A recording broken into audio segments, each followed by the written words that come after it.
New York City has been making some big moves recently and changing the legality of a number of different things. The first that I want to talk about is qualified immunity, because New York, the city council has now voted to be the first state to end qualified immunity for the New York Police Department officers. It's not only the first, it would be targeting the largest police force in the US with some 36,000 officers. And so qualified immunity, which I think has been talked about a lot more in the last year or so popularly than in years past, that's a pretty big change. Although, as Mayor Bill de Blasio points out, it makes it easier if someone has a concern to bring a legal action, but it does not put the individual financial penalty on the officer. It puts on the department and the city, and that's what I was comfortable with, he says. So they still sort of have a version of protection. But Charles, what do you think about this change in New York? It seems pretty big.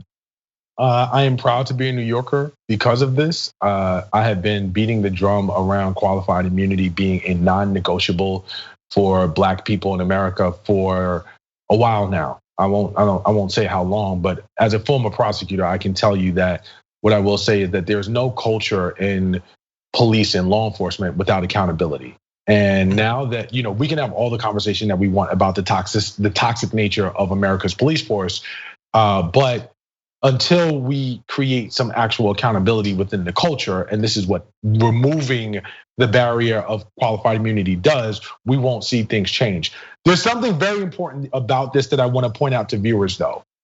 As we look at the evolution of revamping criminal justice in America and what that looks like systemically, from a political standpoint, these things are going to be really, really interesting because I suspect that New York is the first of what will be many cities that begin to remove qualified immunity.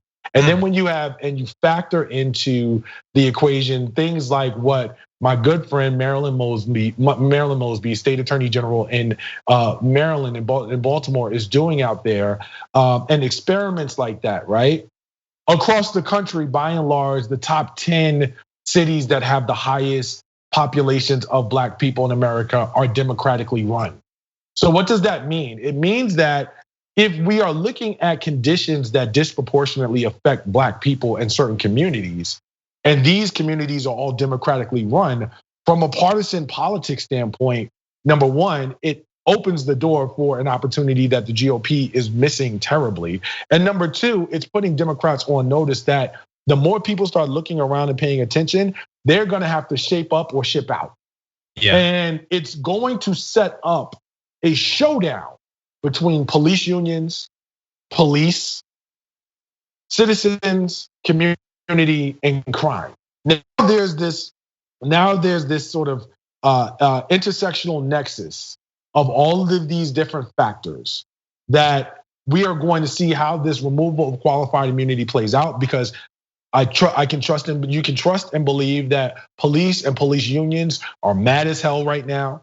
And you're gonna have to see what that plays out in terms of work slowdowns. Is crime gonna go up? Yeah. The experiment in Baltimore suggests that it won't, right? How's that going to affect the relationship between police and prosecutors? So there's a lot now that this sets the stage for, and I think that voters and viewers need to sort of really be paying attention within the weeds of how this plays out from a nuanced place in the political sphere, because it's going to have an impact.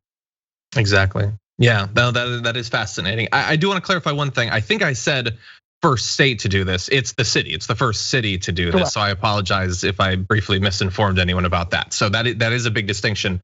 But as we pointed out, the NYPD is massive. So if it's going to be one city, that's a pretty big city for it to affect. I'm Chicago and LA basically, or we'll see what happens. For more political news, breakdowns, interviews, stories of activism, and me trying my hardest to care about the occasional big celebrity news story, subscribe to our YouTube channel at youtube.com/The Damage Report. And you can ring the bell wherever it is so you don't miss anything.